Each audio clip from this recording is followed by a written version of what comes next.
속죄제에 대해서 말씀하고 있습니다. 속죄제의 대상은 세 부류인데요. 제사장, 그리고 오늘 우리가 읽는 회중, 그리고 평민, 그리고 가난한 자, 평민 안에 속하죠.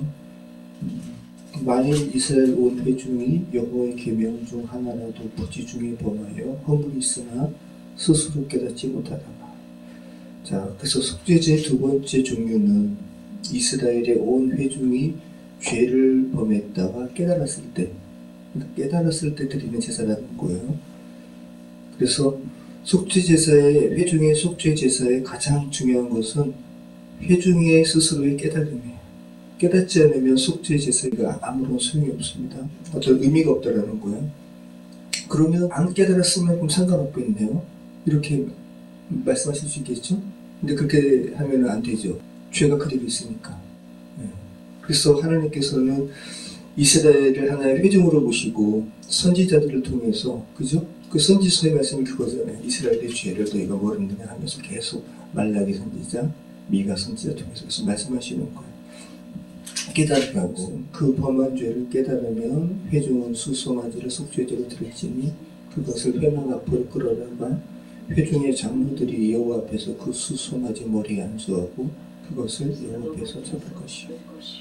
참 보세요 여러분, 수송아지는 단수 한 마리 수송아지가 있는데 회중들이 나와서, 회중을 대표하는 장로들이 나와서 수송아지 머리에 안수하고, 이 안수 행위는 뭐죠? 회중의 죄를 송아지에 전가시키는 거예요. 그것을 여호와 앞에서 잡을 것이요. 자, 이거 정확하게 이 상황이 지금 예수님의 그 구속사역으로 그대로 그냥 투영이 된 거예요. 그죠? 예수님을 빌라도의 십자가에 못 박으라고 데려다 준 자들이 장로들이었어요. 서기관들과. 예수님께서 정확하게 또 이 상황에서는 속죄 제물로 드려진 거죠. 자, 그리고 나머지 속죄 제사의 의식이 어제 우리가 살펴본 제사장의 속죄 제사의 의식과 똑같아요. 자, 그러면 제사장의 속죄 제사의 의식과 회중의 속죄 제사의 의식이 똑같다는 것은 회중의 역할이 제사장의 역할과 같다라는 거예요. 그리고 회중의 책임이 제사장의 책임과 같다라는 거예요. 회중은 에다라는 말이에요. 히브리어로. 그래서 공회, 회직, 일정한 무리, 때를 의미할 때 에다라는 말을 쓰는데, 특별히 이렇게 성막에서 회중을 번역할 때 이 에다라는 말이 이렇게 사용되었습니다. 그럼 회중이 도대체 그럼 얼마만의 수인가? 그렇죠? 자, 그래서 어원을 통해서 우리가 회중을 의미하는 그 회중의 수를 약간은 유추할 수 있을 것 같아요. 그 에다의 어원이 뭐냐 하면 에드예요, 에드. 근데 에드는 뭐냐 하면 목격자, 증인을 의미해요. 그럼 성경은 증거 능력을 가진 최소한의 수를 몇으로 볼까요? 두세 사람. 그러니까 두 명만 있어도 오늘 이 레위기의 회중의 의미에 포함되는 거예요. 두 명만 있어도. 그러니까 한 사람으로는 사람 죽일 수 없어요. 근데 한 사람의 증인이 더 있어서 두 사람이면 사람 죽일 수 있어요. 자, 신명기 17장 6절을 한번 보세요. 죽일 자를 두 사람이나 세 사람의 증언으로 죽일 것이요 한 사람의 증언으로는 죽이지 말 것이며. 네, 두 명만 모이면 회중의 역할을 한다는 겁니다. 자, 그리고 신명기 19장 15절 제가 읽을게요. 사람의 모든 악에 관하여 또한 모든 죄에 관하여는 한 증인으로만 정할 것이 아니요 두 증인의 입으로나 또는 세 증인의 입으로 그 사건을 확정할 것이며. 자, 그래서 회중이 이 증인의 역할을 하게 돼서 한 사람을 죽일 수도 있다는 소리는, 그죠?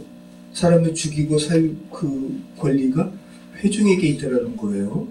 근데 여러분, 제사장도 그가 속하면 어떤 죄인이 살고 속하지 않으면 결국은 죽임당하죠. 제사장의 권리와 역할도 거기에 있죠. 그러니까 회중과 제사장의 이 권리가 같다라는 걸 여러분 생각하시기 바라요. 자, 이 에드라는 말이 기본적으로 증거 능력을 가진 두 사람 이상의 수라는 거 기억하시고, 그리고 이 에드라는 말을 회중으로 번역을 했지만 또 여호와의 총회할 때는 또 총회로도 우리말은 번역을 했습니다. 자, 그런데 이 회중을 에드에서 비롯된 이 에다라는 말 말고 카알이라는 말도 있어요. 히브리어. 함께 부르심을 받은 자가 카알인데 이것도 히브리어 성경에서 회중으로 이렇게 번역이 됐습니다. 민수기 20장 4절 말씀 제가 읽어드릴게요. 너희가 어찌하여 여호와의 회중을 카알이에요. 이 광야로 인도하여 우리와 우리 짐승이 다 여기서 죽게 하느냐. 이게 이스라엘 백성들이 모세에게 지금 이렇게 따지는 거죠.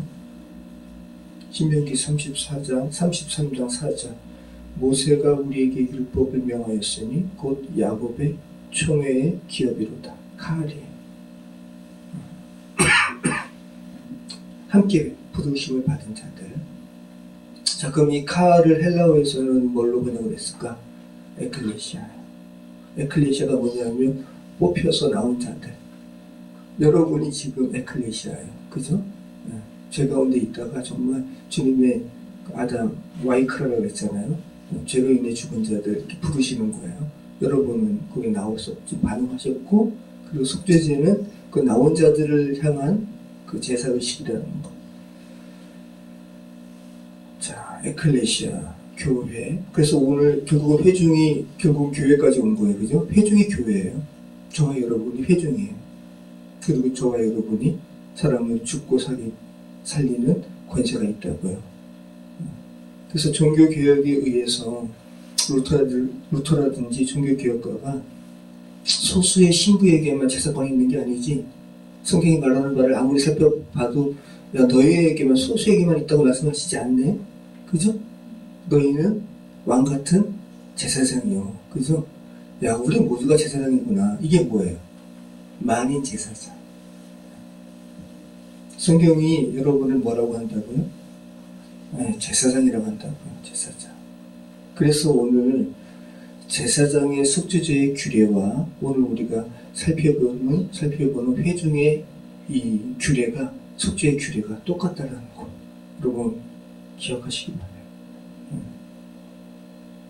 자, 20절 말씀 보시죠. 그 송아지를 속죄제의 수송아지 한 것 같이 할지며 제사장이 그것으로 회중을 위하여 속죄한 즉 그들이 사함을 받으리라. 사함을 받았다는 소리는 살리심을 받았다는 거잖아요. 이거를 누가 한다고요? 제사장이. 그럼 역으로 이야기하면 회중이 제사장이 될 수도 있잖아요. 회중도 한 사람을 살릴 수 있어요. 한 무리를 살릴 수가 있어요. 그래서 예수님 시대에 그죠? 가늠하다 잡힌 여인 회중이 주기로 했잖아요. 자, 제사장적 권세가, 사람을 죽고 살리는 권세가 교회에 있으면 여러분 기억하시기 바라요. 너희가 땅에서 매면 하늘에서도 매일 것이요, 땅에서 풀면 하늘에서도 풀리리라. 이게 회중, 교회에 주께서 주신 제사장적 권세, 능력 있게 제사장의 삶을 사시는 저와 여러분의 삶이 되시길 축원합니다. 기도하겠습니다. 참 좋으신 하나님, 속죄 제사의 규례를 통해서 회중이 또한 제사장의 역할과 정확하게 같은 또 회중의 그러한 권세가 제사장에게 주신